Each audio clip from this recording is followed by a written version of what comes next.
তো চন্দ্রেশ্বর মন্দিরের একটা ব্লগ নিয়ে চলে এসেছি। Welcome to my channel.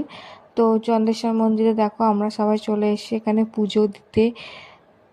ঋষিকেশের এখানে চুল দিতে এসেছি, মনস্কামনা পূর্ণ হয়েছিল বলে তাই আমরা এখানে চুল দেবো। এখানে দেখো কত মানুষের এখানে ভিড়ভাড়, কেউ এখানে হর্তুকি দিচ্ছে, এখানে কেউ পুজো দিচ্ছে, বেশিরভাগ সবাই এখানে চুলই দেয়। সবাই এখানে পুজো দিতে এসে মানুষের এখানে খুব ভিড়ভাড়। তো তোমরা পুরো ভিডিওটি তোমরা দেখতে থাকো। এই মন্দিরটা একটু অনেক বড় মন্দির। এবার মন্দিরের একটা কাহানি আছে, সত্যি করে সেই কারণে এই মন্দিরটা এখানে উদ্ভব হয়েছিল। তো এই মন্দিরটার নাম হচ্ছে বাবা চন্দ্রেশ্বর মন্দির। এটা হচ্ছে উড়িষ্যাতে অবস্থিত। এখানে একটা পুকুর আছে, এই পুকুরে সবাই চান করে পুজো দিতে যায় নতুন বস্ত্র পরে।